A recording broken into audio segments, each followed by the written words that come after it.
Os outros alunos vão entrando, tá bom? Então hoje, como combinado, nós vamos estudar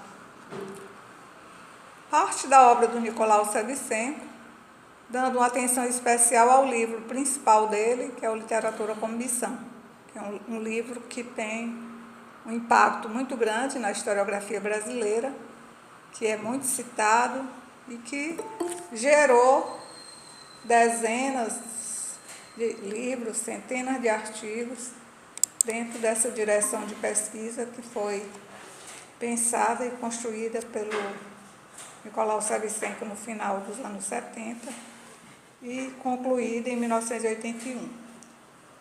Então, assim, só no primeiro momento, apresentando o livro Literatura como Missão, aqui é a segunda edição, que saiu pela Companhia das Letras.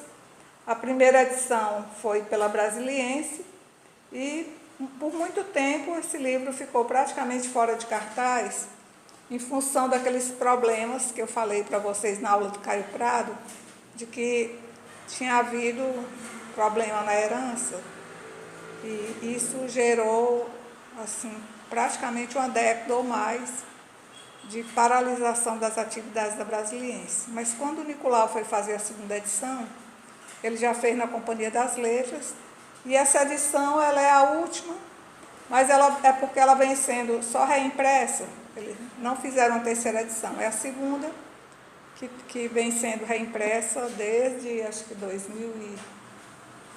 deixa eu ver aqui qual é o ano da primeira... desde 2003, que ele está na Companhia das Letras. A entrevista do Nicolau que eu coloquei para vocês foi também do livro Conversas com Historiadores Brasileiros. É uma entrevista muito rica, muito densa, muito interessante, não só do ponto de vista de apresentar a vida pessoal e a trajetória do Nicolau, mas também de permitir que vocês vejam essas articulações entre os historiadores, as tendências, os diálogos que eles estabelecem.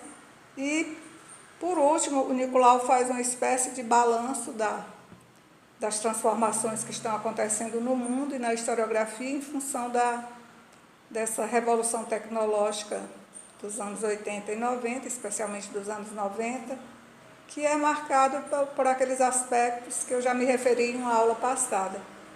A individualização dos dispositivos, a portabilidade e a miniaturização, ou seja, essa revolução causada por esse acesso mundial e por essa grande democratização, pelo menos dos dispositivos, teve impactos muito grandes no pensamento brasileiro, impactos na elaboração historiográfica, e o Nicolau trata disso. Na entrevista, quando vocês podem fazer a leitura, vai ter assim perguntas que são perguntas muito filosóficas, muito ligadas a essas metodologias que nós não conhecemos, inglesas, alemãs. Vocês não se preocupem com isso, não. A mesma coisa que eu disse com relação à entrevista da Maria Odila. Não se impressionar muito com as novidades, porque aquelas novidades elas são muito das vanguardas, elas não nos afetam muito do ponto de vista desse nosso dia a dia como historiadores. Gente, um momentinho que eu vou abrir a janela aqui.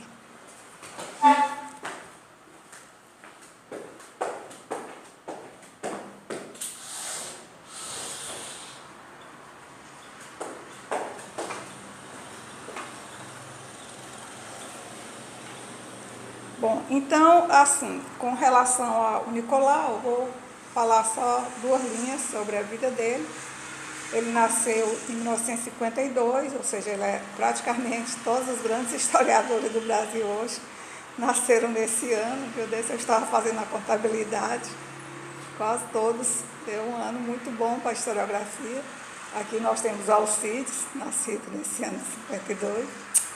E ele faleceu muito cedo, ele faleceu em 2014, com 62 anos incompletos, de um ataque cardíaco. Depois, assim, de ter alcançado praticamente a glória como historiador brasileiro, inserido nas universidades estrangeiras. Foi professor durante muito tempo da Universidade de Londres ficou na USP até 2012, se aposentou em 2012, mas desde 2004, que ele também era professor em Harvard, professor da Universidade de Harvard de Cultura Brasileira. Quando ele faleceu, ele foi substituído pelo Sidney Chalhoub, que hoje é o professor brasileiro que ocupa uma cátedra em Harvard. Mas o Nicolau teve assim uma presença como visitante em muitas universidades do mundo, inclusive várias universidades americanas. Foi um historiador que muito cedo ele se qualificou e entrou nesse circuito internacional de historiadores, ao ponto de, em Londres, ele dividir a sala com o Hobsbawm. Na Universidade de Londres, a sala dele era a mesma sala do Hobsbawm. Por aí vocês tiram o núcleo, né, de amizades e de influências. Bom, mas eu vou direto aos livros, depois eu vou comentar mais o Literatura como Missão. O Literatura como Missão, ele é um livro que resulta da tese de doutorado defendida na Universidade de São Paulo, em 1981, sob a orientação da professora Maria Odila Leite da Silva Dias. Na aula passada eu mostrei para vocês que a Maria Odila tinha ido em 1977 para os Estados Unidos, e lá ela deu forma ao que se transformou naquele livro que nós estudamos na aula passada, Cotidiano e Poder, que ela defendeu como tese de livre docência em 82, mas só publicou em 84. E ao tempo em que a Maria Odila estava fazendo aquele livro, Cotidiano e Poder, ela estava orientando o Nicolau na tese dele, que virou Literatura como Missão. Essa pesquisa do Nicolau ela tem uma história interessante. Quando ele terminou a graduação, em 1976, ele fez um projeto com a intenção de estudar literatura e lá na história ninguém quis. A Maria Odila estava nos Estados Unidos. Na história ninguém quis orientar.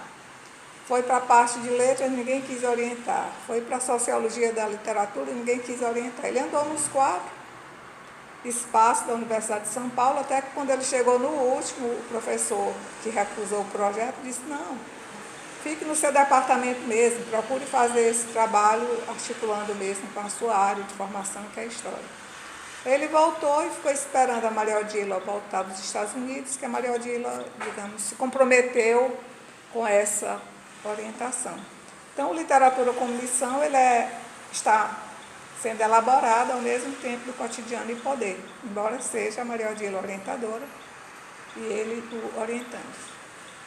A ideia primeira era que esse trabalho fosse uma dissertação de mestrado, mas o trabalho ganhou tal amplitude, assim, tal aprofundamento e um número tão grande de páginas também, que ele foi alçado à condição de doutorado. Porque na USP é assim, se você entra no mestrado e o seu desempenho é considerado superior, você pula imediatamente para o doutorado.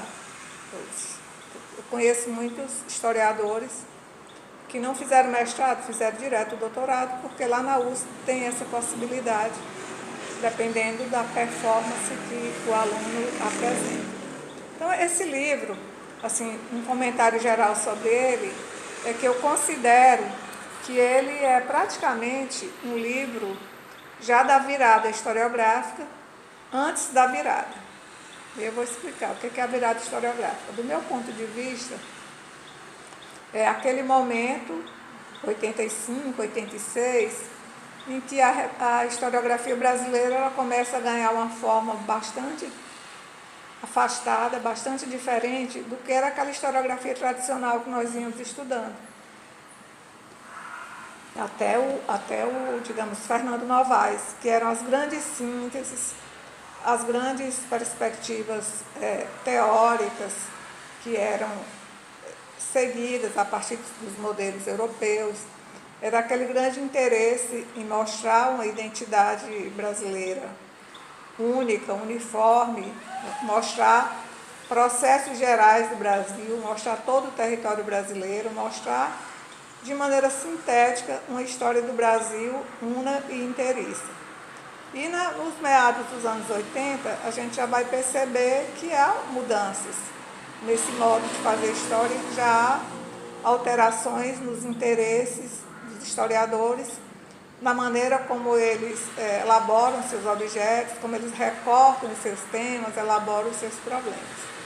Então, essa virada historiográfica no Brasil, ela é muito sintonizada, primeiro com a historiografia francesa, que era dita nos anos 60 e 70, a historiografia das mentalidades, que tem aqueles autores que tratam as religiões, as crenças, a vida cotidiana, as formas de alimentação, a sexualidade, a vida comum, a vida privada, a vida, digamos, experimentada por sujeitos que não são heróis da história, nem são grandes políticos, nem grandes gestores, mas a vida conforme ela era experimentada pela maior parte das pessoas. Um autor muito significativo na França em relação a essa virada é o Michel de Certeau. Tanto que vocês todos passam obrigatoriamente pela invenção do cotidiano. A invenção do cotidiano, ela faz parte desse giro historiográfico, desses interesses novos que vão agora trazer para o cenário os comuns, os que na literatura historiográfica inglesa são chamados brownianos, as pessoas comuns, que não tem nada de especial, de diferente no seu trajeto. Por um lado, essa virada historiográfica ela é alimentada pelas tradições novas da terceira geração dos Zanalli, ela também é muito bem fortalecida pela apropriação no Brasil das ideias originárias da Inglaterra, da história social inglesa. Ou seja, aqui nós temos principalmente o Thompson, né, com a formação da classe operária inglesa, mas nós temos autores como Hobsbawm, que ganham uma expressão muito grande do Brasil, e o Christopher Hill e outros que estudam movimentos, digamos, sociais dos séculos XVII e XVIII, essas subversões mesmo das pessoas comuns, face às transformações muito agressivas que culminaram no domínio do capitalismo na Inglaterra e se espalhando por todo o mundo. Então, essas histórias das pessoas comuns, elas vão chegar ao Brasil assumindo diferentes formas. Vou dar aqui um exemplo. O Ronaldo Weirenfels, ele se volta para a história das pessoas, dos brownianos, né, das pessoas comuns, muito dentro de uma tradição francesa e muito também dentro das perspectivas apontadas pelo Foucault. Ele se volta para a vida comum, especialmente para as práticas sexuais, para a vida da família, para as, digamos, subversões no uso do corpo. Então, o Weirenfels vai muito aí nessa questão da vida sexual, que depois vai apropriada pelo gênero, né? Mas ele não começa com gênero, ele começa, na verdade, absorvendo a história social, a história das mentalidades francesa e aquilo que ela vinha trazendo do ponto de vista dos estudos do corpo, dos usos do corpo, né? E o outro exemplo é a Laura de Melo Souza, que nós vamos estudar na próxima aula, que ela vai justamente trabalhar aspectos novos também na historiografia brasileira, especialmente ligados à vida dos pobres. Então, a Laura, na dissertação do mestrado dela, os classificados do ouro, ela já traz também essa novidade. Ela estuda o dia a dia, a vida comum, a vida vivida nas áreas mineradoras, mas não a vida dos ricos, não a vida dos gestores portugueses ou dos grandes acumuladores de capital a partir da exploração do ouro. Ela fala mesmo da vida comum, dos escravos, dos forros, dos livres pobres, das mulheres brancas que também não tinham família e não tinham posses. Então, essa virada é uma virada que ela acontece aí por 85, 86, mas o livro do Nicolau de 81 também já é um componente antecipado desse momento da historiografia brasileira que eu estou nomeando aqui de a virada historiográfica. Por quê? Que ele já é um documento da virada? Porque ele vai trazer uma série de novidades que não existiam na historiografia brasileira até aí, relacionadas a temáticas como das transformações urbanas, da disputa no campo literário, das relações entre história e literatura, das relações entre literatura e política. Ou seja, ele vai apresentar um Rio de Janeiro a partir de um olhar literário, mas de um olhar de literatos que não viram o processo de modernização da capital do Brasil como uma coisa de maneira ufanista, viram de maneira muito crítica, apresentando o que era de fato o dilema da vida das populações nessa cidade em veloz transformação, em busca desesperada por essa europeização, pelo branqueamento e pela civilidade no modelo parisiense. Então ele vai fazer uma crítica a essas transformações, não é uma louvação, não é um elogio. Mas depois eu vou pegar ponto a ponto. Alguém quer falar? Laís, eu só queria perguntar rapidinho, isso mais ou menos em que período? O livro, ele é a Primeira República. O recorte dele é como se fosse da década de 1890 até o final da década de 20. Corresponde, dentro daquela tipologia da história política brasileira, aos processos acontecidos na Primeira República. E esse processo de modernização, Laís, corresponde àquelas grandes transformações urbanas feitas pelo prefeito Pereira Passos na primeira década do século XX, que tinha o sentido de imitar aquelas reformas feitas em Paris, na segunda metade do século, na época do Napoleão III, quando o prefeito de Paris era o Haussmann.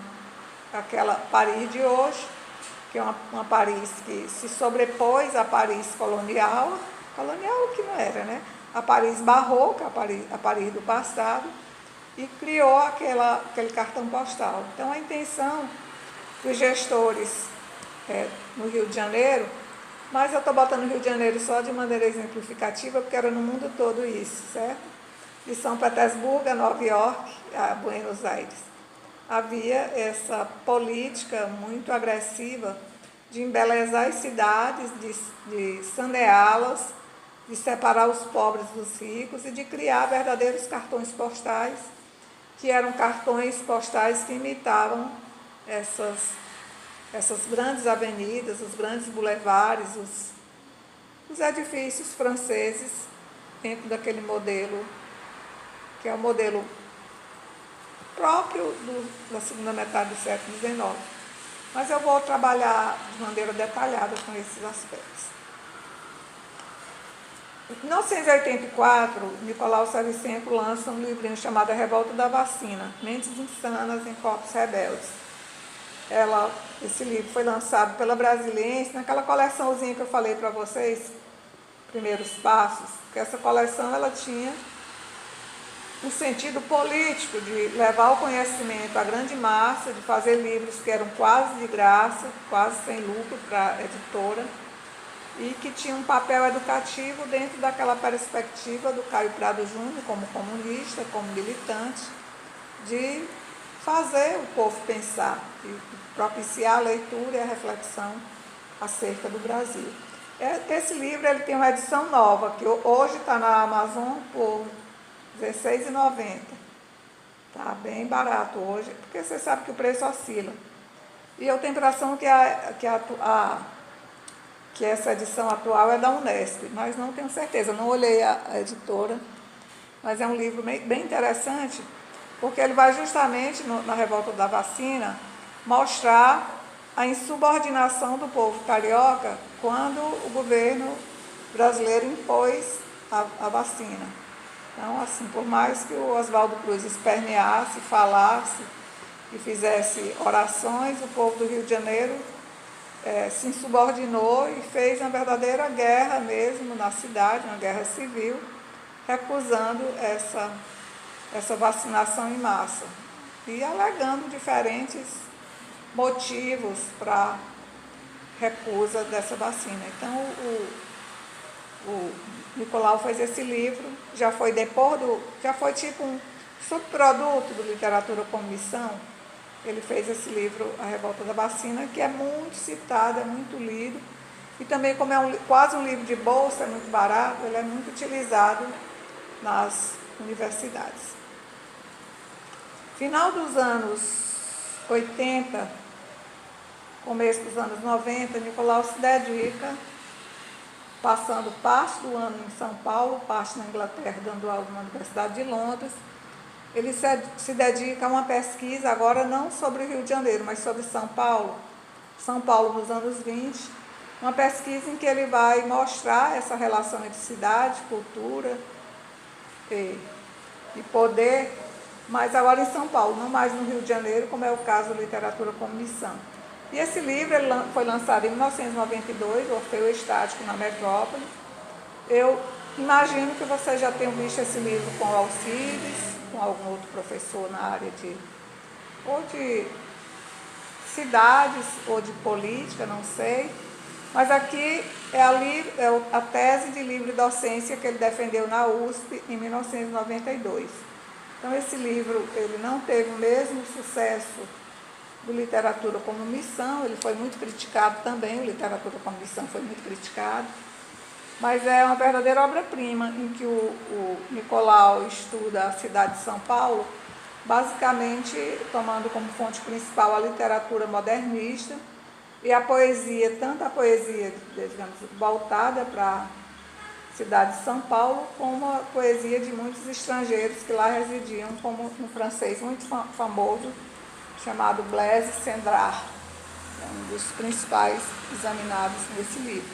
É um livro muito interessante, porque a primeira parte dele mostra São Paulo em ebulição. Tanto que o título é São Paulo, né? O subtítulo é Nos Frementes Anos 20. Os anos 20 são anos movimentados, são anos loucos. São anos assim que as pessoas querem tirar de esforra da Primeira Guerra Mundial e estão enlouquecidos, ocupando espaço público e fazendo e acontecendo no mundo todo, não é só São Paulo. Nicolau também organizou um dos livros daquela coleção História da Vida Privada. A História da Vida Privada, ela é um empreendimento que foi encomendado pelos editores que se surpreenderam muito com o enorme sucesso da coleção História da Vida Privada. Aquela dos 5 volumes que vocês usam em várias disciplinas, usam textos. E como o sucesso da edição europeia, que foi dirigida pelo Arries e pelo George Duby, houve um interesse editorial de encomendar uma história da vida privada no Brasil.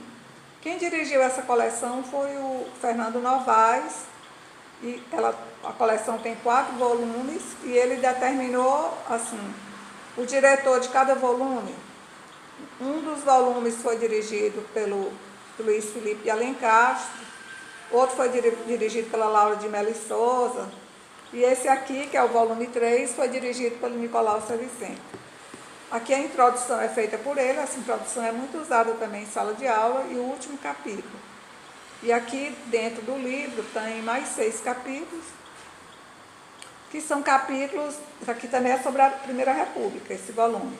São capítulos desenvolvidos por alguns ex-orientandos, inclusive da Maria Odila, da mesma turma do Nicolau, e é um livro, assim, bastante interessante, porque ele não é propriamente só para o público universitário.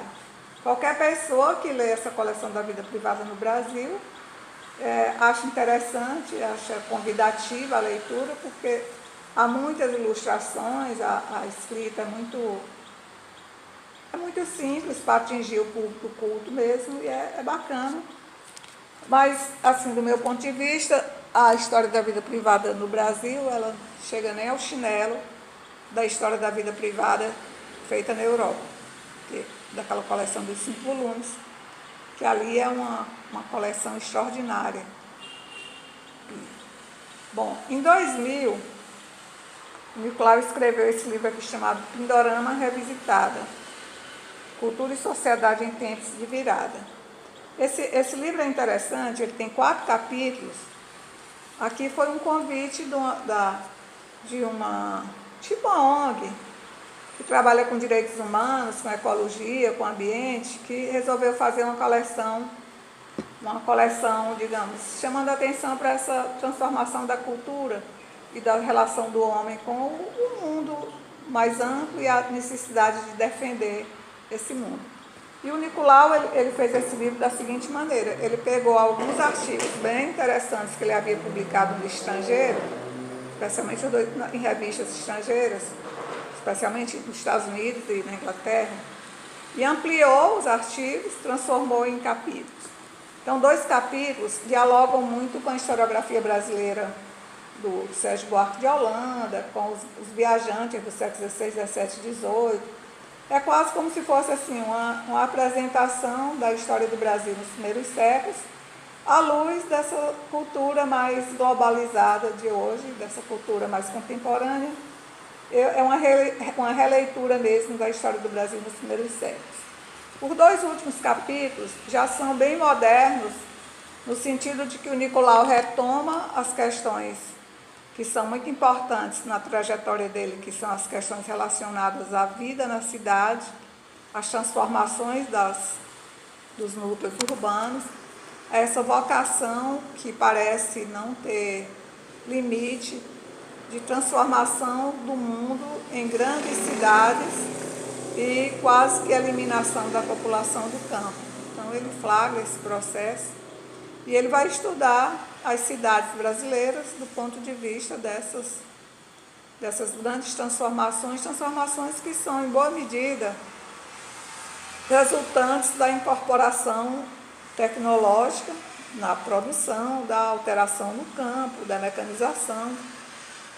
Então já é uma visão sobre a cidade, nos 2 últimos capítulos, bem ligada a essas mudanças no mundo que derivam da tecnologia aplicada aos processos, tanto aos processos agrários como aos processos industriais, como isso vai alterando a forma e o modo de viver nas cidades. É um livro interessante, não assim para a gente dar aula, que ele é muito diferente de qualquer assunto, mas para a gente ler quando está assim de férias, para ver assim, uma leitura bem interessante e diferente sobre o Brasil, sem compromisso, tá bom? Ele, em 2001, participou de uma coleção que a Companhia das Letras criou, chamada Virando Séculos. Essa coleção, a Laura de Melo Souza, inclusive, tem um livro na coleção. Ela foi dirigida pela própria Laura e pela Lilian Schwartz, que vocês sabem que é a primeira dama da Companhia das Letras. E o livro do Nicolau é um livro assim, interessante demais, porque ele mais ou menos condensa essa reflexão muito profunda que ele vem fazendo acerca da reviravolta que o mundo sofre a partir dos anos 80 e 90, com as tecnologias de ponta e com a socialização e a cotidianização do uso dessas tecnologias. Ou seja, nós aqui estamos na frente dessas mudanças, né, que afetam a vida de todos nós. Ou seja, nós nos reunimos aqui terça e quinta, nenhum de vocês sai de casa, nem eu, certo? E estamos aqui conversando, trocando experiências, falando da ciência, da produção da história.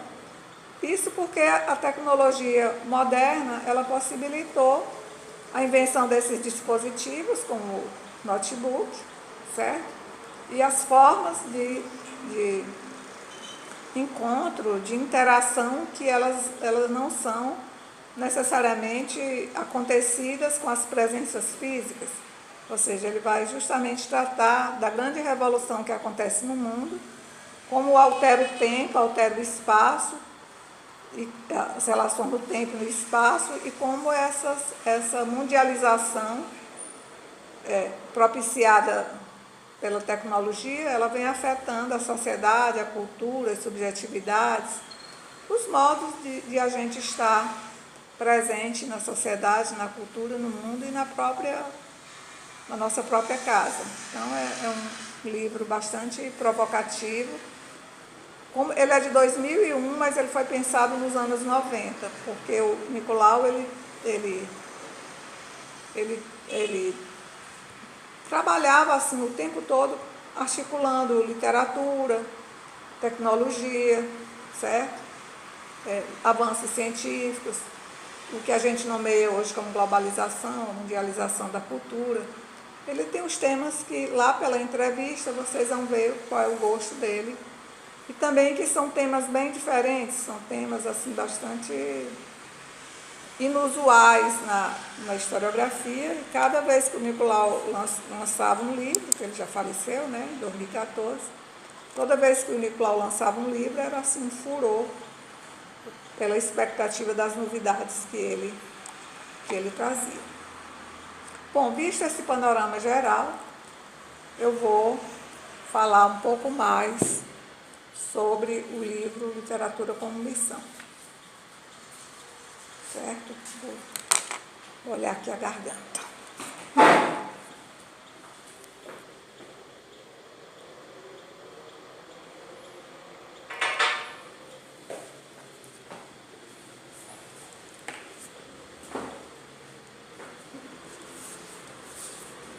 Bom, o livro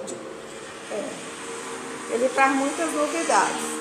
Como nós só temos uma aula sobre o Nicolau, eu vou enfatizar esses aspectos, são aspectos diferenciadores da produção historiográfica dele, que novidades ele incorporou nesse livro e, de uma certa maneira, como essas novidades dialogavam com as antiguidades, entre aspas, e qual foi a reação no mundo da cultura e no mundo das universidades que esse livro provocou.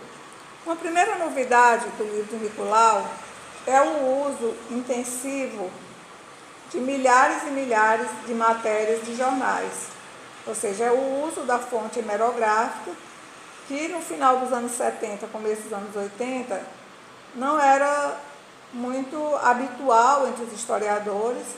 E os historiadores que utilizavam essa fonte documental, eles eram muito criticados, porque essa fonte era considerada menor. Aquilo que saía no dia a dia da imprensa era considerado coisa irrelevante e que deveria durar apenas a duração do jornal impresso 24 horas. Quando viesse outro número de jornal, aquelas matérias já estariam, digamos assim, no limbo. Elas já não fariam parte digamos assim, do interesse dos leitores e muito menos do interesse dos historiadores. Então havia uma desconfiança muito grande em relação à fonte jornal, porque ela era considerada uma fonte, primeiro, que se voltava para sujeitos insignificantes, se voltava para o dia a dia, e o cotidiano não era o interesse do historiador. E segundo, porque a própria imprensa em si, ela gerava muita desconfiança da parte dos historiadores, que a imprensa era política, era partidária, era com matérias pagas, era com artigos assim, muito interessados em alguma coisa. Ou seja, do ponto de vista dos críticos da fonte hemerográfica, aquelas notícias elas eram todas contaminadas de alguma maneira, e essa contaminação poderia atingir o discurso historiográfico, a prática do historiador. Entretanto, a fonte hemerográfica é uma fonte como qualquer outra. Todo historiador, quando se depara com um relato, com uma crônica, com uma notícia, com uma matéria, com a carta, ele tem que usar todo o aparato crítico que é fornecido pela disciplina, todo o conhecimento que é necessário para separar o joio do trigo e para utilizar da melhor maneira possível a fonte, que é uma fonte como qualquer outra. Só que isso não era visto dessa maneira na época que o Nicolau fez esse trabalho. O jornal era considerado, digamos assim, um produto de segunda categoria, o discurso do jornal era irrelevante. E pouco se fazia, digamos, uma avaliação acerca do próprio lugar que a imprensa ocupava no mundo social. Porque o jornal em si ele é um produto, mas as matérias que ele veicula, aquilo que ele leva para a sociedade, também ajuda a produzir a sociedade, sai da sociedade e produz a sociedade.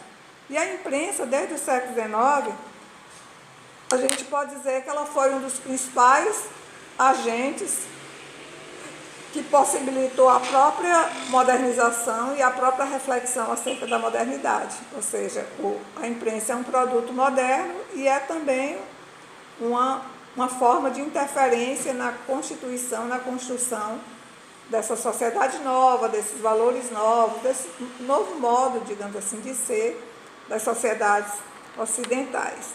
Mas o Nicolau usou bastante essa fonte imprensa e usou também, porque como a perspectiva principal do livro é articular, digamos, a literatura e sociedade, literatura e política, e construir uma espécie de homologia entre o mundo da política e o mundo da literatura, ele tinha no jornal um auxiliar excelente, porque o jornal ele reverbera aquilo tudo que acontece no Senado, na Câmara, na vida política, as opiniões das pessoas comuns. E também o jornal no século XIX, no século XX, até esse período que o Nicolau estuda, que é os anos 20 do século passado, o jornal ele acolhia quase tudo que era produzido no campo da cultura e da literatura. Editar livros, produzir livros, vender livros, era uma coisa muito rara. O grande lugar da literatura e da cultura era, de fato, os jornais. E os jornais, inclusive, eles eram o lugar onde circulavam os folhetins. O que eram os folhetins? Eram os textos que eram publicados no pé da página do jornal, quase sempre eram vinculados ao campo da literatura. Romances que apareciam pela primeira vez no jornal, em retalho, em pedaços, em capítulos.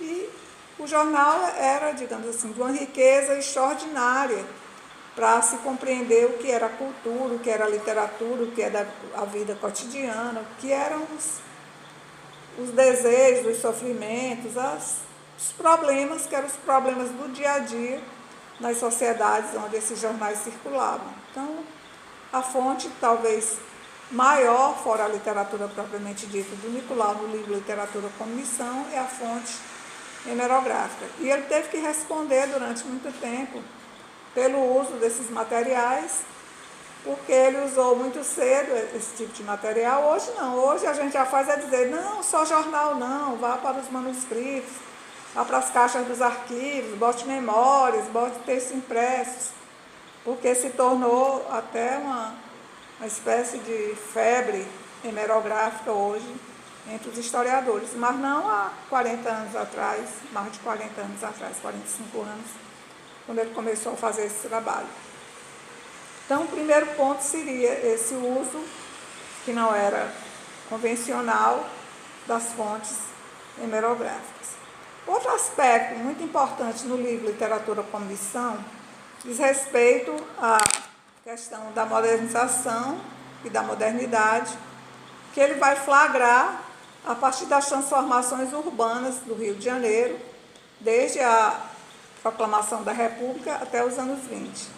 O Rio de Janeiro como capital federal e como o lugar que seria a representação do Brasil face às outras nações, seria o cartão postal a ser construído para exibir o Brasil no concerto das nações. O Rio de Janeiro passa por transformações assim, avassaladoras durante essas décadas. O principal momento dessas transformações vai acontecer posteriormente ao governo do Campos Salles, quando o prefeito do Rio de Janeiro era o Pereira Passos. Pereira Passos derruba a cidade, pode-se dizer. A cidade colonial era uma cidade... O Rio de Janeiro ainda era uma cidade colonial em que pobres e ricos estavam juntos e misturados nos mesmos espaços, os pobres nos seus casebres, os ricos nos seus palácios, mas o espaço ocupado era o espaço central. Não havia bairros ricos, bairros pobres, essa distinção. E o Pereira Passos ele derruba todo o centro do Rio de Janeiro para construir uma cidade nova. Uma cidade no modelo de Paris, uma cidade europeizada, uma cidade limpa, higiênica, com ruas bem largas, calçadas, com jardins, com com avenidas monumentais, com prédios de encher a vista, imitando os prédios europeus. E isso cria, digamos, problemas muito graves para as pessoas que não tinham recursos para se manter no centro e construir palacetes, e que foram progressivamente, ao longo dessas transformações urbanas, ocupando as favelas, criando as favelas são invenção de depois da Guerra dos Canudos, e criando aquelas periferias miseráveis que vão marcar o Rio de Janeiro na República já. Um Rio de Janeiro muito bem dividido entre o Rio dos ricos, dos brancos, dos civilizados, daqueles que não nos fariam vergonhas frente aos estrangeiros, e o rio dos pobres, dos negros, dos forros, daquelas comunidades pobres que migravam para lá buscando melhorias de vida, e que elas precisavam ser contidas nos seus espaços periféricos e ser reguladas para elas não invadirem o espaço urbano embelezado das reformas feitas à época.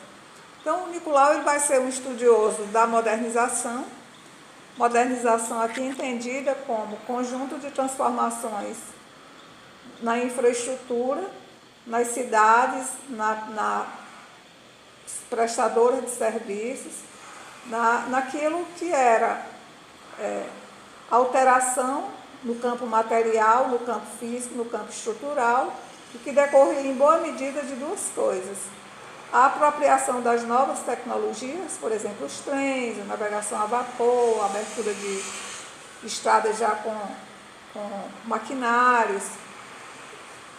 Por um lado, por essa dimensão técnica que ia sendo exportada pelo capitalismo e expansão, mas por outro, por uma dimensão simbólica, que era transformar o Brasil num país cada vez mais branco, cada vez mais europeu. E ele vai mostrar que aquela ideologia que vinha do século XIX, que nós vimos aí em 1850, 1860, 70, defendida pelo Gonçalves Dias, pelo Gonçalves Magalhães, pelo José de Alencar e por alguns membros de IHGB, que colocavam uma valorização, uma positivação no índio, que deveria ser o representante da nossa identidade, aquele tipo de pensamento ali já era. Nesse período aqui, civilizador, restaurador e saneador da Primeira República, o que se queria ver eram os índios de costa, bem longe. Tudo bem que não vamos matá-los, mas eles devem ficar nas suas tribos, nos seus sertões. Então havia já uma configuração bem distinta, uma valorização das cidades, que seriam cidades a se transformar em cidades europeias, e um silenciamento, um esconder do verdadeiro Brasil, mestiço, índio, negro, ex-escravo, pobre, feio, que era aquele que não deveria sequer circular nesses espaços valorizados e urbanizados pelas reformas que aconteciam praticamente em todas as cidades do mundo. Aqui nós falamos um pouco do Rio de Janeiro, mas essas reformas urbanas e essa sede civilizatória e de saneamento e de embelezamento da cidade, das casas, das ruas e das pessoas, ele atacava o mundo ocidental inteiro.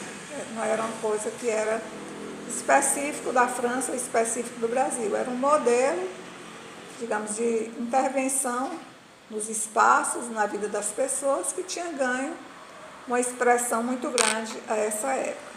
Então, o Nicolau vai chamar a atenção para essa dualidade entre a cidade e o sertão, a cidade e o campo, mas sempre a cidade agora vista no signo positivo, a cidade transformada, a cidade embelezada, e o campo como lugar da selvageria, o lugar da barbárie, o lugar da sujeira, da doença, da falta de cuidados sanitários, da falta de paletó, de gravata, de chapéu mole, de bengala, de sapato bem lustroso. Então se formou um contraste muito grande nesse momento E o Nicolau está apresentando isso a partir do Rio de Janeiro. Ele está apresentando esse processo de modernização, que é prático, é concreto, é interferência na realidade, mas está mostrando também o que seria as questões relacionadas à modernidade. Aqui, modernidade entendido num sentido bem distante de modernização. O que seria aqui a modernidade? Seria a maneira como, a modernidade estuda, a maneira como os sujeitos eles vão subjetivando a modernização. Dizendo de outra maneira, quando a gente estuda essas dimensões da modernidade, são dimensões subjetivas.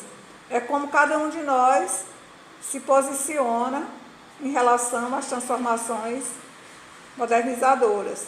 E ele vai apresentar, digamos, essa modernidade, digamos, bastante rica, bastante, digamos assim, heterogênea, que ele vai presenciar no Rio de Janeiro, e que vai, assim, colocar o processo modernizador em signos distintos. Aqueles que eram os brancos e civilizados, os usufruidores dessas benesses da modernização, eles tendiam a dar significados positivos a essas transformações.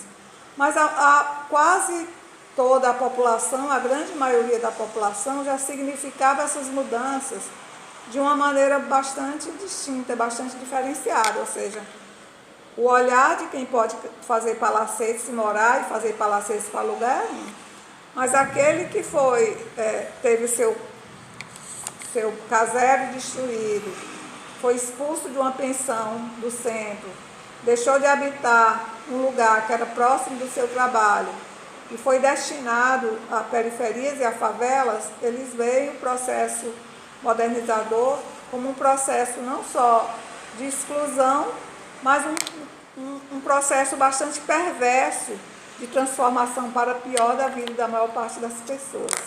Então, o Nicolau vai mostrar o Rio de Janeiro embelezado e modernizado, mas a ênfase maior que ele vai dar é essas dimensões, digamos assim, de sofridas da modernidade, a essas populações pobres, populações negras, às vezes até resíduos de populações indígenas, que não têm mais um lugar a ocupar na cidade. São destituídos praticamente de cidadania e de condição de usufruir desses benefícios que são realizados pelo Estado, porque eles não conseguem entrar no figurino da modernidade. Eles não conseguem nem ficar brancos, nem ricos, nem limpos, nem cheirosos, nem bem vestidos, nem seguindo a moda de Paris. Então, eles são excluídos, inclusive, das ruas. As próprias posturas municipais do Rio de Janeiro dessa época, elas coíbem a presença de pessoas na Rua do Ouvidor, na Avenida Central, no Jardim Público, nas praças reformadas e europeizadas, de pessoas em mangas de camisa, sem gravata, com os pés descalços, sem o aparato, digamos assim, do vestuário, da moda e da higiene, que parecesse em consonância com aqueles espaços embelezados.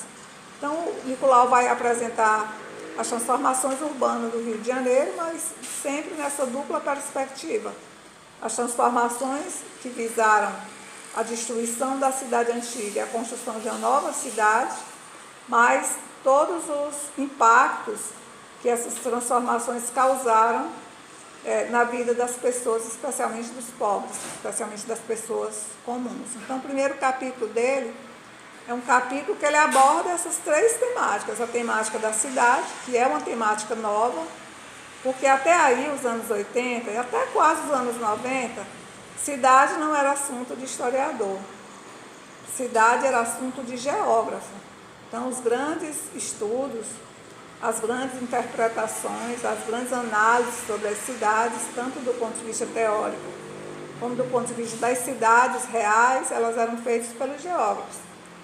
Uma área chamada geografia urbana, que é muito rica, é muito profunda, e o Nicolau usou bastante os trabalhos de geógrafo para a sua reflexão sobre o Rio de Janeiro.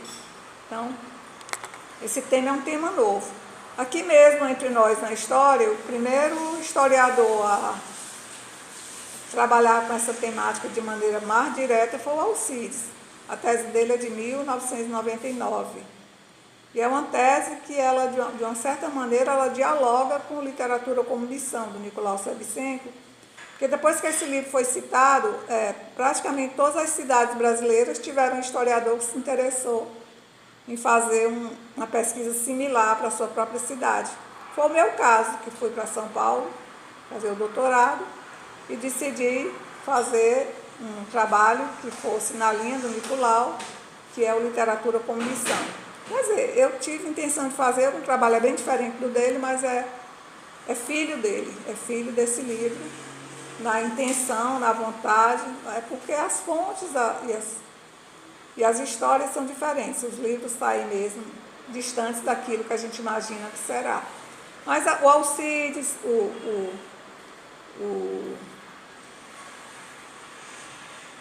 o Sebastião Ribeiro Ponte, aqui de Fortaleza, fez Fortaleza Belle Époque. O Antônio Paulo Rezende fez Desencantos Modernos.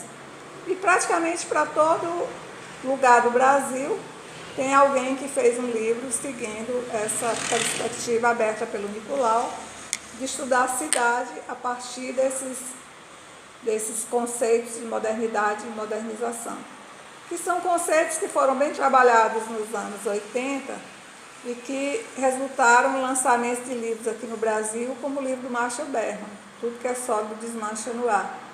Aquele livro do Marshall Berman, vocês também já devem ter lido, pelo menos um pedaço em alguma disciplina, é um livro que ele é, digamos, base do ponto de vista conceitual para esse tipo de reflexão acerca de cidade, modernidade e modernização.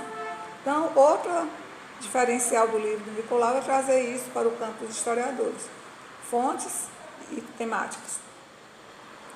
Bom, então, assim, o que a gente pode perceber aqui? É que ele já traz a cidade como objeto, né?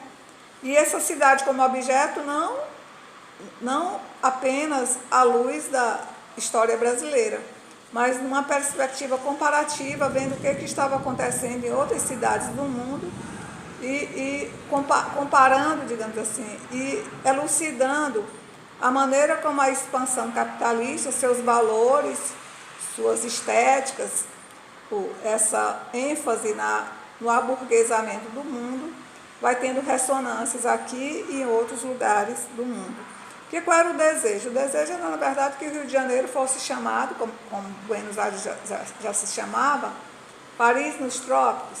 Então, essa vontade de transformar o Rio de Janeiro numa Paris nos trópicos, né?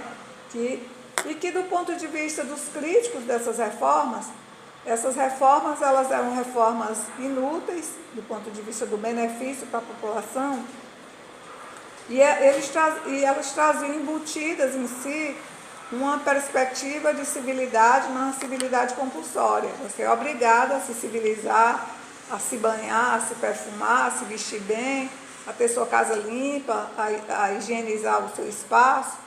Era uma civilidade que era considerada compulsória e que ia, na verdade, na contramão dos hábitos brasileiros, muito mais frouxos do ponto de vista desses requintes europeus. Eu acho aqui que o grande exemplo entre os intelectuais daquele que não se civilizou é o nosso Capistrano de Abreu, né?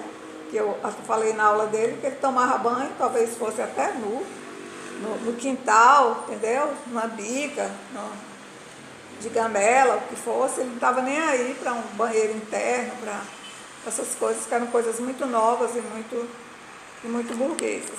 Então ele vai mostrando, essa construção da civilidade, ela tem um preço. E o preço é a construção da miséria.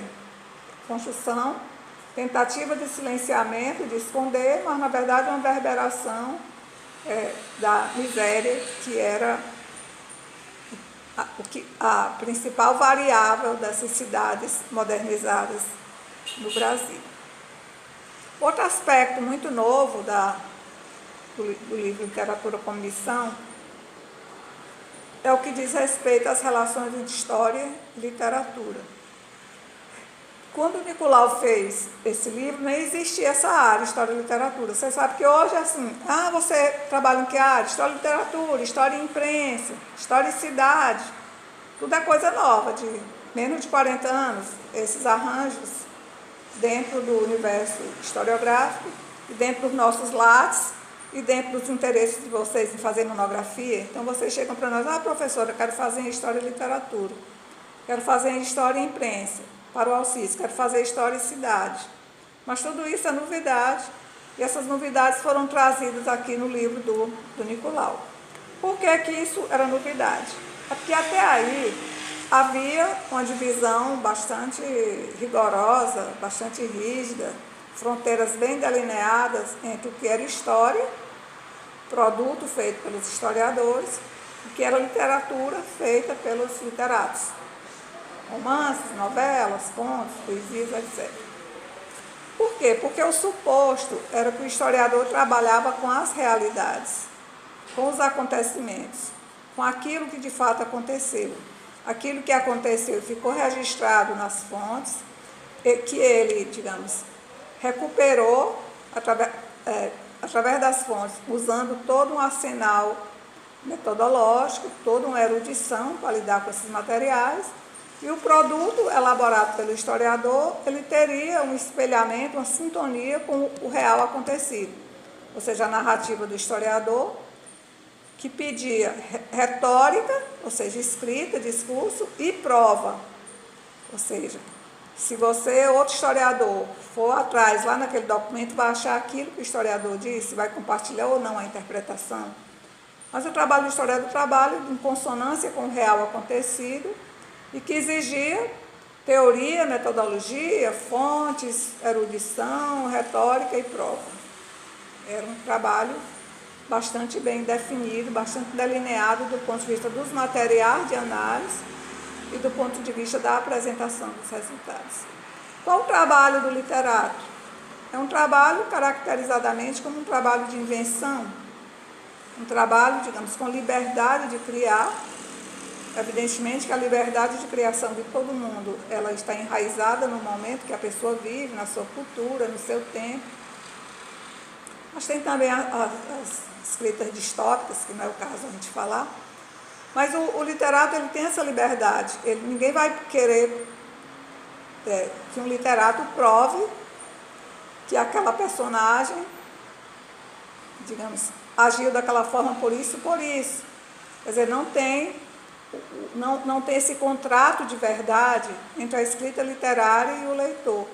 O leitor sabe que ali é uma história inventada, a história tem que ter consistência dentro dela e ela tem que ter uma certa verossimilhança com os mundos vividos, mas os personagens não são pessoas reais, são invenções, são criações, as suas vidas são enredadas pelos literatos, o desfecho é como ele quer, não há compromisso com verdade, e sobretudo com verdade experimentada, com verdade vivida.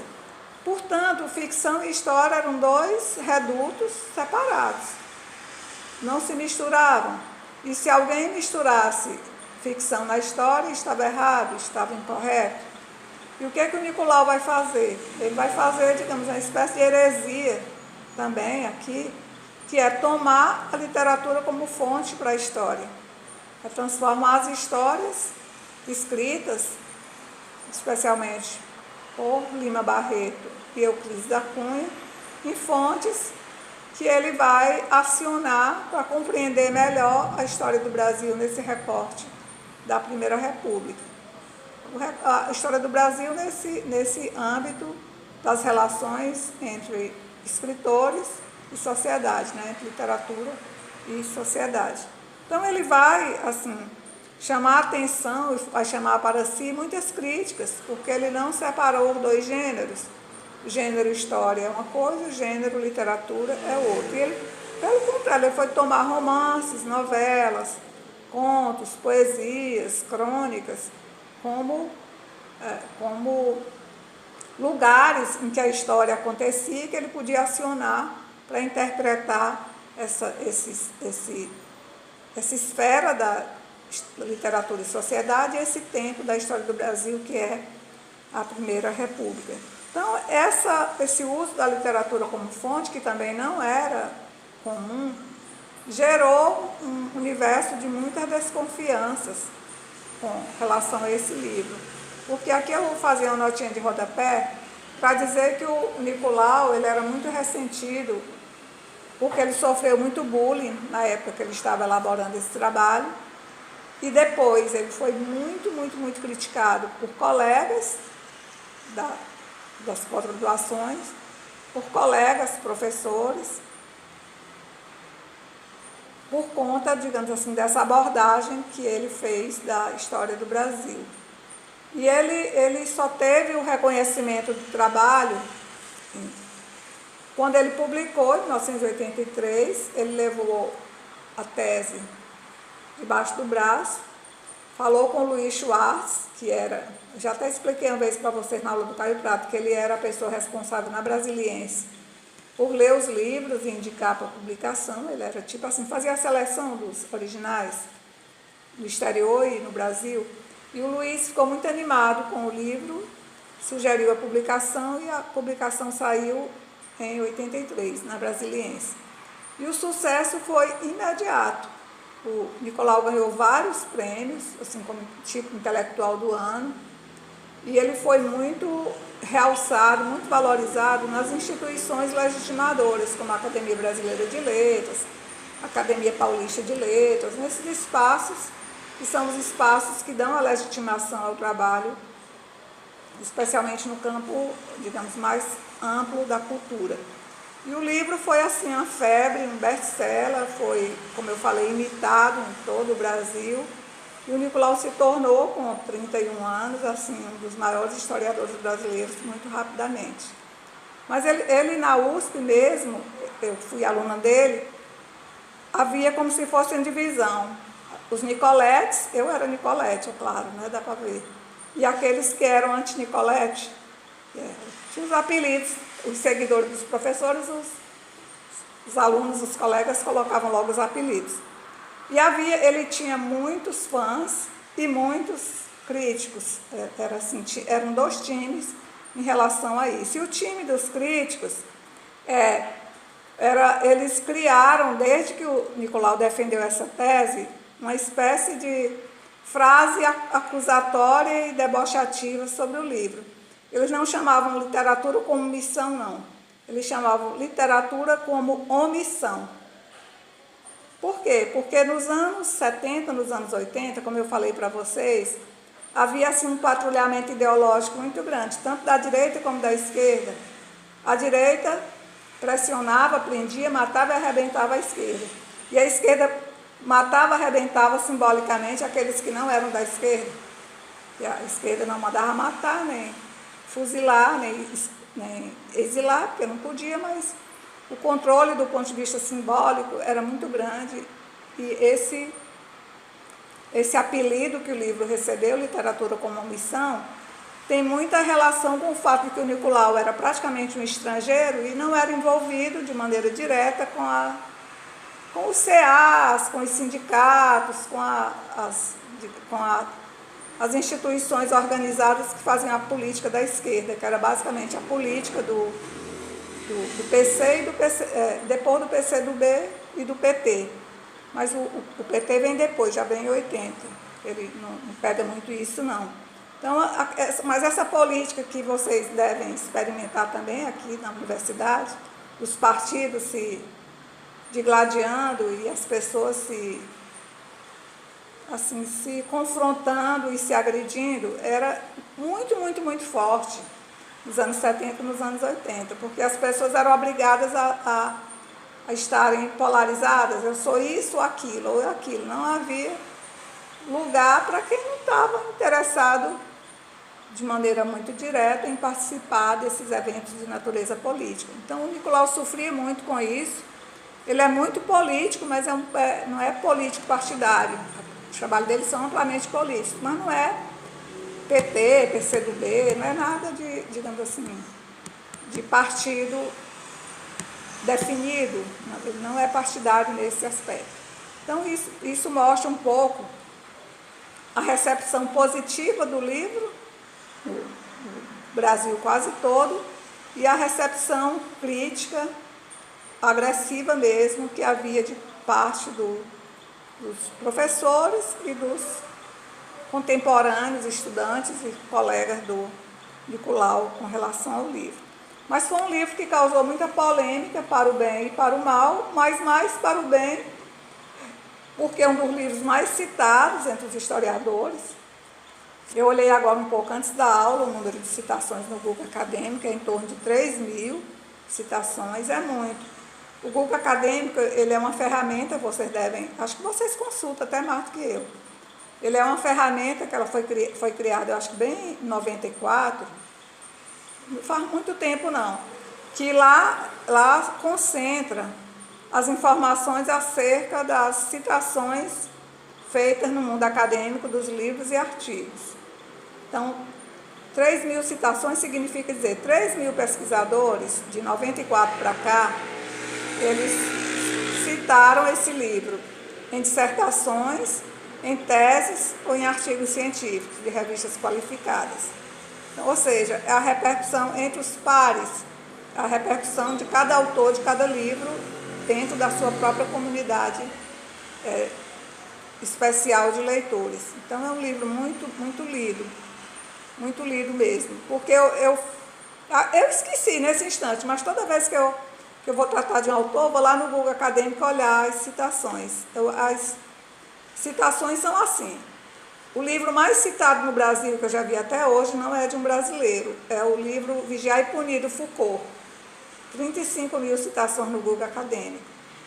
Mas, assim, citações extraordinárias. O Chartier, o Ginsburg, o Antônio Cândido, o Gilberto Freire, o Celso Furtado, o Sérgio Buarque de Holanda.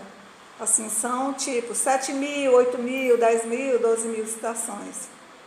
Aí esses que eu estou estudando agora com vocês é assim, 3.000, 2.800, 2.000, esses mais novos. Mas os mais velhos, 25.000, 30.000.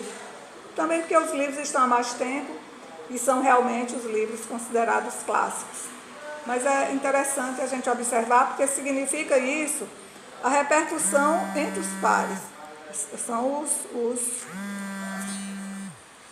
os da mesma profissão, valorizando, consultando, citando esses livros. Bom, então o livro repercutiu muito bem por causa da literatura e repercutiu muito mal por causa da literatura. Mas isso era novidade entre os historiadores a essa época, final dos anos 70, começo dos anos 80. Outro aspecto interessante é o que diz respeito à colocação pelo Nicolau de os intelectuais como os sujeitos principais do seu trabalho. Aqui eu falei de literatura, falei de cidade, de modernização, de modernidade, de imprensa, mas tudo isso, digamos, são temas que são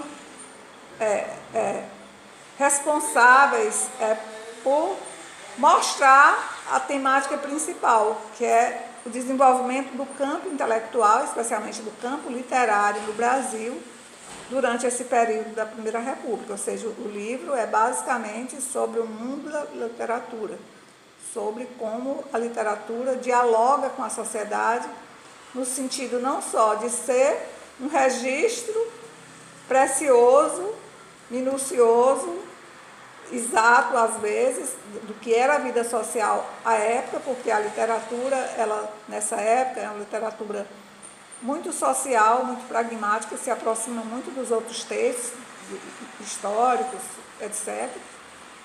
Mas também a maneira como esse desenvolvimento da literatura, ele aconteceu com uma certa sintonia com os movimentos da política brasileira da época, e criando um universo que era um universo muito fragmentado, muito multifacetado, muito conflituoso, um universo de disputas mesmo entre esses intelectuais, entre esses literatos.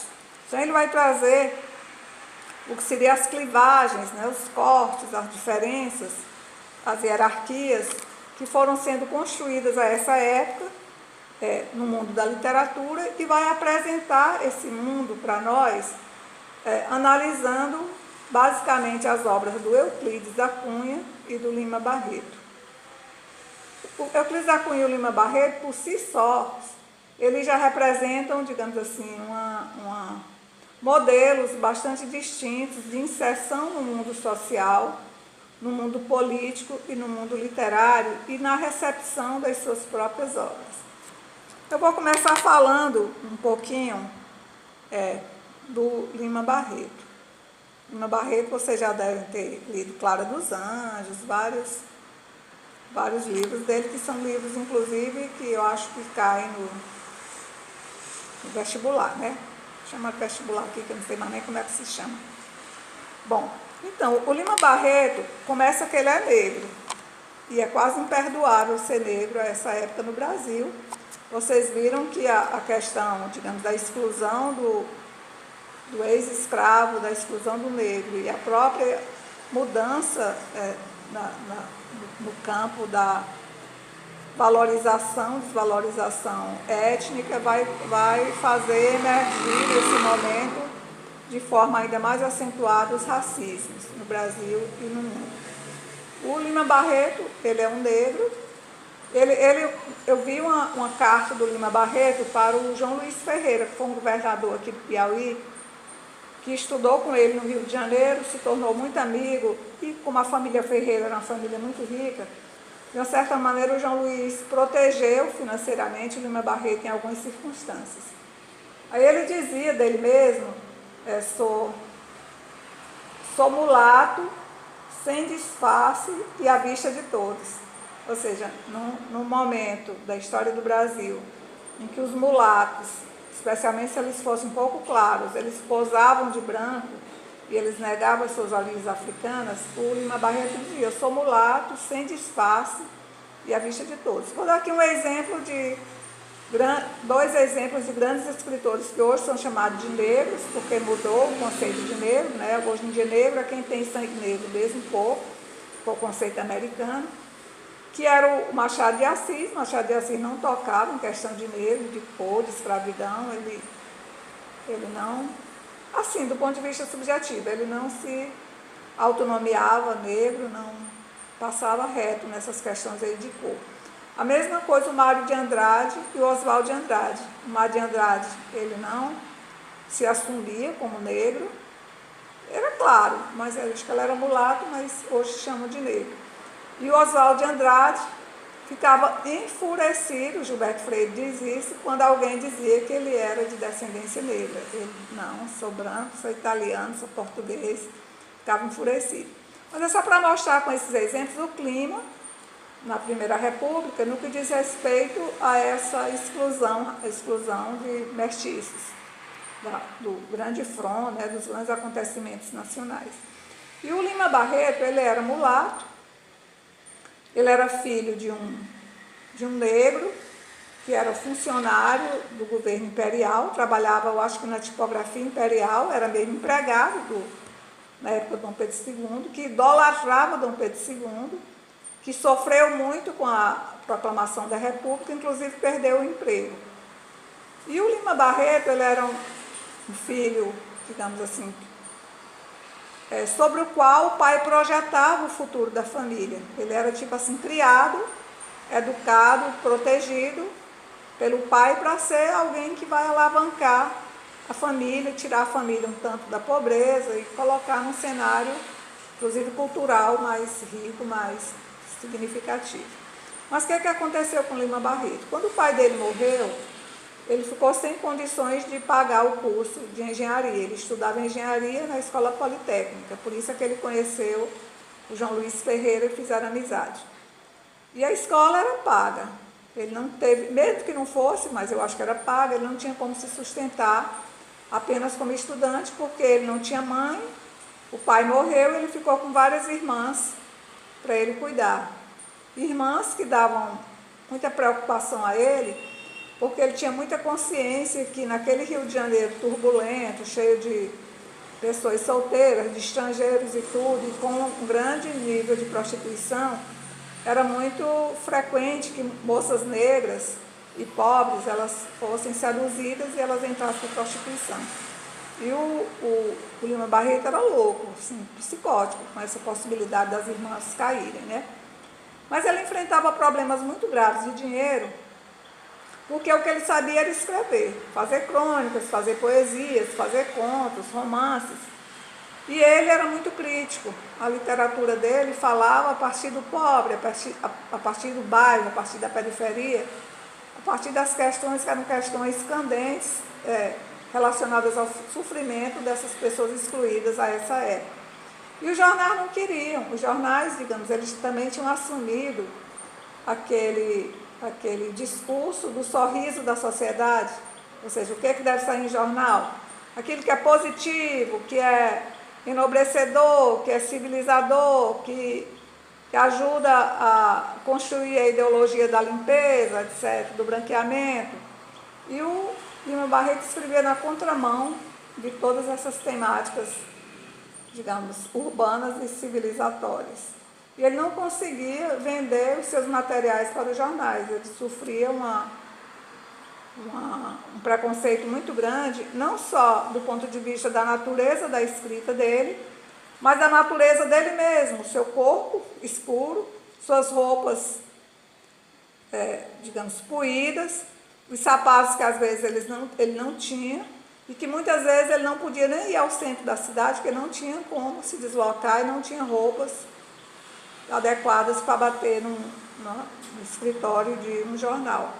E às vezes ele conseguia vender parte dessa sua produção, porque ele mandava uma terceira pessoa nos jornais com os textos e não assinava com o nome dele, assinava como se fosse outra pessoa.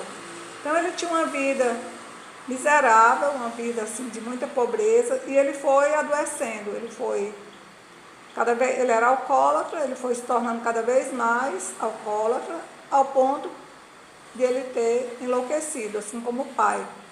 E ele passou boa parte da vida, foi em hospícios, acho que morreu em hospício, morreu muito novo, e praticamente não conseguiu publicar os seus livros em vida. Esses livros são quase todos de publicação póstuma. E quando publicava, não vendia, porque não havia uma sensibilidade para tolerar personagens pobres, lugares feios, coisas, sentimentos, digamos assim, ressentimentos da pobreza que ele colocava, e crítica à modernização da cidade, que ele colocava com a fina ironia nos seus livros.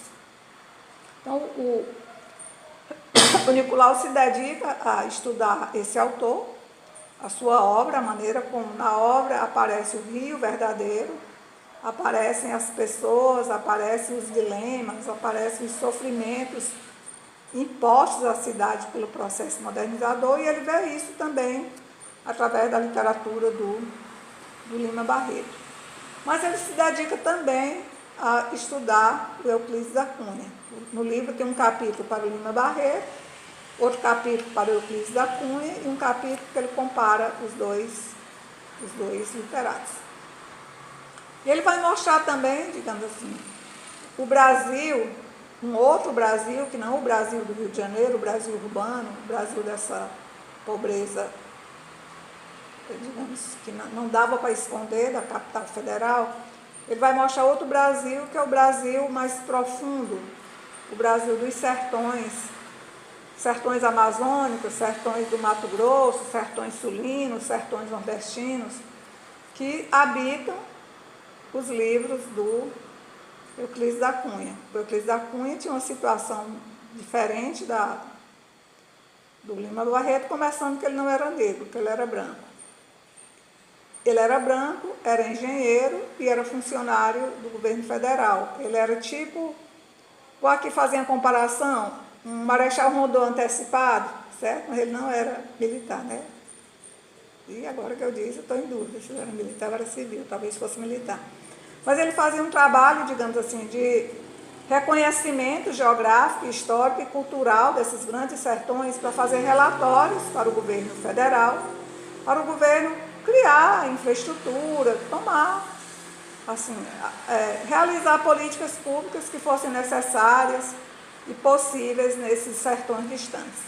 Então, o contato do Euclides da Cunha era com esse Brasil dos sertanejos, dos índios, dos caboclos, dos quilombos, dos das comunidades de religião heterodoxa. Lembrem que ele fez a cobertura da Revolta de Canudos, e a Revolta de Canudos foi que, de uma certa maneira, inspirou o livro Os Sertões. Ele era um grande conhecedor desse sertão baiano, desse misticismo, dessa cultura popular hibridizada, que era a cultura, digamos, que estava se formatando nesse Brasil profundo e que colidia frontalmente com essa cultura civilizada, religiosa, cristã do litoral.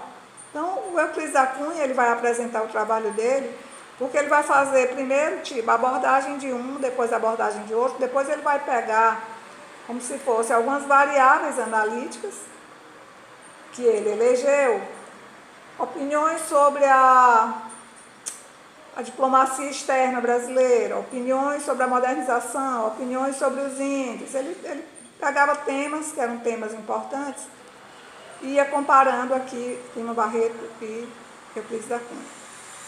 Mas com relação ao Euclides da Cunha, em que pese ele ser formado, ele ser branco, ele ser funcionário público, ele ter, digamos, todo um apoio governamental para fazer suas atividades no resto do Brasil, ganhar por isso, ele também, de uma certa maneira, ele foi um vencido, especialmente um vencido na vida. Não foi nem na obra, que a obra dele ganhou uma ressonância posterior muito grande. Ainda hoje o livro Os Sertões é considerado um dos maiores livros da história e da cultura brasileira e que apresenta a realidade brasileira do início do século XX. Mas o Euclides da Cunha, ele teve uma vida muito dramática, porque enquanto ele ia trabalhar no Mato Grosso, no Acre, no Amazonas, no Pará, na Bahia, a linda mulher dele ficava no Rio de Janeiro. E não sei se vocês acompanharam, mesmo crianças, ouviram depois em algum tipo de dispositivo, as séries que foram feitas sobre a vida do Euclides da Cunha. E a mulher dele conseguiu, nessas andanças dele, arrumar um amante mais novo, inclusive. E quando ele chegou, que descobriu o adultério, ele teve um duelo com o amante e foi morto, né? Então ele morreu muito cedo, morreu assassinado. Então a vida dele também não foi assim nenhuma coisa muito interessante. Foi uma vida muito dramática, foi uma vida muito difícil também. Um morreu louco e hospitalizado, o outro morreu assassinado. E ele vai flagrar nas obras, tanto de um como do outro, aquelas principais representações que eram construídas sobre o Brasil à época. Representações construídas sobre a cidade, sobre a modernização, sobre as raças, sobre esse processo civilizacional avassalador que chegava ao mundo, sobre as relações, digamos, sociais já remarcadas pela expansão capitalista, sobre o sertão e tudo, e ele vai sobre a agricultura, sobre a exportação, porque o Nicolau pegou tanto variáveis, digamos, de natureza mais cultural, mais política, como questões relacionadas a próprias decisões do Estado em relação ao progresso do Brasil naquela época. Ele vai pegar as opiniões dos dois e fazer um confronto, para, através desse confronto, apresentar esses Brasis, essas ideias de Brasil, especialmente esses desejos não consumados de mudança no Brasil, que eram expressos pela literatura da época. Então, o centro mesmo do trabalho dele do ponto de vista da observação empírica direta, é a obra desses dois autores, mas ele coloca essa obra num cenário literário muito mais ampliado. Qual é a ideia do Nicolau? E aqui ele entra com outra novidade, que é a relação entre literatura e política. Ele vai fazer uma espécie de comparação para mostrar que, da mesma maneira que no campo da política havia os procedimentos de hierarquização, de rearranjo do poder, de formação de grupos vencedores e de grupos vencidos, o mesmo processo acontecia no campo literário. Aí vocês já viram que o Euclides da Cunha e o Lima Barreto ele botou como literatos que tiveram carreiras malogradas. Mosqueteiros que não tinham nenhuma ação a executar. Isso doía, eles não tinham espaço no campo da política, eles não podiam interferir, eles não conseguiam se transformar em intelectuais orgânicos desses tempos. Mas a literatura ela sofre um processo de transformação e digamos assim, de reorganização dos seus elementos, seus valores, dos seus nomes, muito forte durante esse período. E que processo a gente pode dizer que acontece? É um processo que ele vai, de uma certa maneira, acontecer nos moldes da política. Esse modelo civilizacional que foi assumido pelo governo, foi assumido pelas elites cariocas, ele vai requerer um conjunto de discursos que vão realçar esses processos, vão realçar as pessoas envolvidas, vão realçar os passantes, aqueles que vão desfilar nos jardins, na avenida, na Rua do Ouvidor, na Confeitaria Colombo, nas livrarias Garnier, etc. Então, esse mundo novo, um mundo, digamos, de riqueza e de exibicionismo, ele gera e solicita escritas que sejam próprias desse mundo.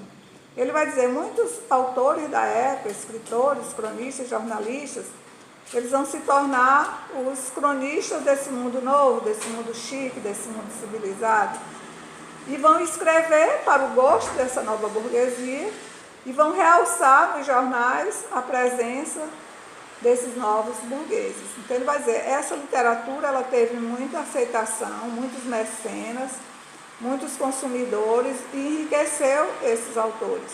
Ele vai dar dois exemplos, Coelho Neto e Olavo Bilac, que eles, digamos, se inseriram nesse modelo burguês em ascensão e se transformaram em autores festejados, lidos, em verdadeiros mitos da literatura e se tornaram pessoas sociais, burguesas e ricas.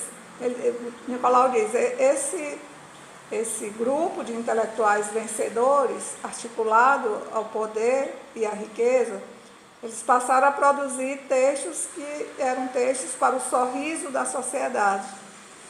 Enquanto outros, como Lima Barreto, eles não conseguiam se inserir, nem queriam se inserir nesse mundo, eram críticos desse mundo, e eles, digamos assim, faziam uma literatura que era completamente desfocada em relação a esses interesses da burguesia argentária do Rio de Janeiro, porque eles lidavam com o sofrimento, com a exclusão, com as tristezas, com a fome, com as doenças, os preconceitos que sofriam esses sujeitos de baixo. Então havia também uma literatura de cima, uma literatura de baixo, uma literatura de vencedores, uma literatura de... Já vai? Uma literatura de vencidos. Então ele vai apresentar esse quadro, que é um quadro bastante hierarquizado, mas não com essa simplicidade que eu estou dizendo, mostrando que processos sociais, culturais, jornalísticos, de legitimação, eles atuavam no sentido de fazer essa movimentação, essa modificação no campo da literatura. Bom, outro aspecto de novidade no livro do Nicolau diz respeito a uma radical interdisciplinaridade que a gente encontra no livro. Como ele ficou bolando nos departamentos da USP, procurando orientador, ele ia para a sociologia da literatura, então ficava se matando lendo sociologia. Ia para estudos literários, se matando estudando literatura. Para cada lugar que ele ia, ele se municiava de leituras, de autores, de conceitos, de referências, para poder discutir e tentar vender o projeto dele, né, nos diferentes lugares. Isso foi ampliando a visão que ele tinha do Brasil, da história, da literatura, da vida urbana, de tal maneira que esse livro do Nicolau, ele tem todos os autores das mais diferentes áreas que estudaram o Brasil da Primeira República. Então, aqui tem geógrafos, sociólogos, antropólogos, literatos, historiadores, tudo que era, digamos assim, tudo que era divisão do saber e produção que tivesse alguma relação com cidade, com o Rio de Janeiro, com a modernização, com a literatura, está abarcado aqui nesse livro como interlocução teórica do Nicolau. Então, esse é um aspecto muito interessante, porque eu já até comentei para vocês que dificilmente um grande historiador, ele não é um historiador que conhece e utiliza outras disciplinas. Aquele historiador que só lê livro de história, geralmente ele se torna muito estreitinho do ponto de vista analítico, do ponto de vista da possibilidade de compreender os processos de mudança. E o Nicolau, ele segue muito a orientadora dele, a Maria Odila, que eu falei para vocês também na aula passada, que ela era muito capaz de circular por diferentes temáticas, pela filosofia, pela antropologia, pela história, pelo estudo das cidades, para poder dar uma caracterização, digamos assim, maior àquele universo da pobreza de São Paulo e a vida das mulheres. Então, do mesmo jeito, Nicolau fez no Literatura como Missão. Ele faz exatamente uma abordagem em que ele se beneficia de tudo aquilo que pode iluminar, de alguma forma, o cenário do Rio de Janeiro, da Belle Époque, né, que é o momento que ele analisa. Então, é um trabalho que a gente pode considerar de uma grande troca com outras disciplinas, um trabalho de natureza interdisciplinar. Outra coisa que é novidade no livro de Nicolau é que esse livro é quase que uma antecipação desses trabalhos pós-modernos de hoje. Assim, aqui é quase uma antecipação dessa perspectiva que ficou muito valorizada a partir dos anos 90, é vinculada ao chamado Linguistic Turning, a virada linguística. Que essa virada linguística, digamos assim, ela é uma perspectiva que coloca a linguagem como o centro da experiência humana. Aqui eu estou no domínio do Edivar Castelo Branco, certo? A linguagem é a dimensão mais crucial da experiência humana e o Nicolau não está muito longe disso, não. Ele já está bastante ambientado nas discussões inglesas e americanas das relações entre história e literatura. Eu acho até que ele já cita o Hayden White aí, e ele coloca uma centralidade na linguagem. E nem poderia ser diferente, já que ele estuda autores, que ele estuda literatos, que ele estuda discursos literários. Então, ele vai trazer essa discussão acerca da natureza do discurso, antecipando essa discussão que a gente chama hoje acerca dos estudos pós-modernos. E só para fechar, lembrar que o primeiro livro que saiu no Brasil nos anos 80, e acho que foi bem em 87, 86, eu até tenho esse livro, é um livro pequenininho, um pouco maior do que essa coleção Primeiros Passos, e é um professor da Unicamp e o Nicolau que faz esse livrinho que chama Pós-Modernidade, é um livrinho de bolso, tipo de bolso. E lá o Nicolau faz o seu primeiro texto sobre a pós-modernidade, que eu acho que se chama Postmodern is Beautiful, o nome do texto. E ele faz justamente um texto em que ele diz que a pós-modernidade não morde, né? Precisa ter medo do conceito e medo das mudanças. É bem interessante, que foi esse artigo que ele publicou no livro, é um artigo que ele publicou na Folha de São Paulo, porque o Nicolau era historiador e jornalista, não jornalista de formação, mas jornalista de atuação. Desde o primeiro momento, nos anos 80, que ele vai para Londres, que ele se torna como que a gente chama a pessoa que manda lá do estrangeiro os artigos? Correspondente. Ele se torna correspondente da Folha de São Paulo, ele publicava toda semana um ensaio num suplemento da Folha chamada Folhetim. Eu colecionei, depois eu dei para alguém e me arrependi, mas não me lembro para quem eu dei. Colecionei assim anos e anos o folhetim da Folha de São Paulo. E depois ele foi trabalhar para a Veja e depois para a Carta Capital. Acho que a última revista que ele produzia texto era a Carta Capital, do Nino Carta. Aí lá na Folha ele foi pelas mãos do Hélio Gaspari. E vocês conhecem o Hélio Gaspari, que é autor daquela coleção sobre a ditadura enclausurada, ditadura não sei o que lá, vocês devem ver isso com a Cláudia, o Hélio Gaspari. E ele, digamos, tem bastante intimidade também com o mundo da imprensa, porque ele foi jornalista durante pelo menos uns 20 anos, certo? Bom, antes que eu esqueça, eu vou só dizer para vocês que qualquer que seja a discussão que haja na Universidade Federal do Piauí, para nós, quinta-feira é feriado, certo? Nós vamos ter Semana Santa, assim como nós tivemos terça-feira de Carnaval, tá bom? Então, quero desejar feliz Páscoa para todos, bons estudos durante a Semana Santa. Aproveitem para descansar um pouco, mas também para adiantar as tarefas. E desejar muita felicidade. A gente se vê terça-feira com a Laura de Melo Souza. Vou já fazer a chamada, viu? Diga, quem falou foi a Tilson? Sim, professora. Pode falar, querida. A senhora tem alguma previsão de quando vai ser a segunda prova? E de como vai ser ela? Eu não tenho previsão, mas não vai demorar não, Atilson. Vocês vão estudando o máximo que vocês puderem, que eu for dando, pelo seguinte. Esse semestre, do ponto de vista eu já fiz as contas hoje à tarde. Assim, na caderneta, teoricamente, tinha 56 dias, certo? 56 horas na caderneta, teoricamente. Mas não teve aula na primeira semana, não teve aula no Carnaval e não vai ter na Semana Santa e não vai ter no dia 21 de abril. Ou seja, aí 10 horas já foram embora, ficaram 46. Essas 46 são de aulas cheias, porque eu não boto a prova para vocês fazerem aqui, a prova é feita em casa. Então, nós vamos ter 46 horas, ou seja, 23 aulas direto, certo? Normais, certo? 18 autores, que eu já fiz as contas aqui. Ficou a mesma coisa praticamente no período normal. Porque no período normal a gente tira 3 dias para as provas, um dia para aquela primeira aula que é enrolada, né, que não tem, e um dia para o exame final. Ou seja, das 60 a gente perde 10, ficam 50.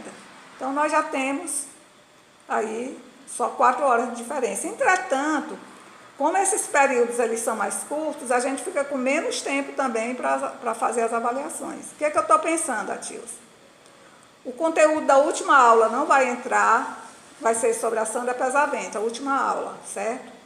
Mas os outros vão entrar. Nicolau, Zé Murilo, Laura. Não vou botar todos. João José Reis, Chalhube, vou escolher. Mas eu vou passar a prova para vocês ainda em abril. Em abril não, no comecinho de maio. Porque o último dia de aula é dia 12. E o último dia para fechar a caderneta é 17. Ou seja, não adianta eu pedir para vocês me darem a prova no dia 12, que não dá tempo. Não dá tempo de fazer exame final com alguém que possa precisar. E não dá tempo de corrigir as provas, que são longas, e fazer as cadernetas. Então, ainda digamos que no dia 10 de maio eu já tenho que receber a segunda prova. Então, não vou demorar muito não, certo? Talvez eu dê a prova antes, e vocês vão fazendo as questões do que eu já dei e fazendo progressivamente à medida em que eu for ministrando a aula e passando os materiais. Tá bom? Porque é só 5 dias entre o último dia de aula e o dia de fechar as cadernetas. É muito... Professora? Diga, querida. É porque tem algo que eu não estou entendendo. A senhora passou a primeira avaliação, aí a senhora falou que são 3, certo? Não, são 2, Francisca. Eu vou pegar as 2, tirar a média e botar a terceira. Eu não sabia dessa informação. Não, mas nós combinamos aqui. É porque você talvez tenha, por algum motivo, não tenha prestado atenção. Mas foi combinado. Porque se a gente fosse fazer 3 provas, Francisca, a gente ia passar o tempo todo só fazendo prova, em vez de dar aula. Verdade.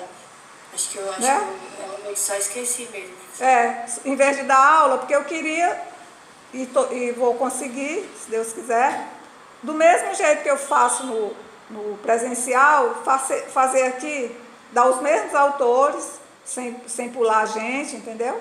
Só a aula mais condensada, porque não pode ser 2 horas para 4 horas para cada um. A aula mais condensada, mas o conteúdo todo, como se fosse na aula normal. Aí uma das formas que eu achei da gente não perder horas e ter aula mesmo foi fazer só 2 provas, combinei, e vocês aceitaram. E fazer a terceira nota com a média das 2. E fazer provas maiores, mas também. Entendi, professor. Entendi. Agora Certo? sim. Vamos. Porque não dá tempo não, Francisca, fazer 3 provas. É muito pouco tempo. E porque não é assim, se fosse só a graduação, muito que bem. Mas nós damos aulas no mestrado, no doutorado, tem as entregas dos trabalhos dos alunos que a gente tem que copy descar, senão os trabalhos ficam muito fracos, você tem que reescrever, escrever junto com o aluno muita coisa. E tem, agora no mês de abril, as bancas de defesa. Esses dias eu tive 2 bancas, segunda-feira eu tenho outra, na outra semana eu tenho outra. E as bancas, elas tomam muito tempo. Não a banca em si, que dura amanhã ou um pedaço de tarde, não é isso. É porque você tem que ler um trabalho de 200 páginas, fazer uma arguição, e às vezes não dá nem para ler 2 vezes, você lê 1 vez e meia, porque não dá tempo. Eu não sei as outras pessoas, mas eu só consigo ler 100 páginas por dia. Quando chega aí perto das 100, eu já estou com a cabeça querendo derreter e largo. Não aprendo mais. Não sei qual o ritmo dos outros, mas eu tenho meus limites. Não vou assim. Eu sei que eu tenho que distribuir bem as coisas, senão eu não dou conta. Eu imagino que vocês do mesmo jeito, o aperreio de 4, 5 disciplinas, de projeto. Eu acho que do mesmo jeito que eu vivo aperreada, vocês vivem também. A gente tem que se organizar e tem que tentar aproveitar bem o tempo. Tá bom? Então vamos lá para a chamada. Ângela.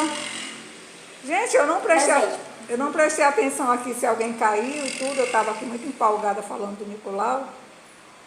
Mas vocês me dizem se eu não colocar falta de ninguém. Érida, tá aí. Presente. Francisca, tá aí. Você ficou boa, né, Francisca? Melhor, professor, melhor. A Tilson, tá aí. Presente. Laís também. Mariana, tá aí. Matheus. Gente, vocês viram o Matheus aí? Eu não vi. Não, professora, ele não veio hoje. Certo. Nilmara.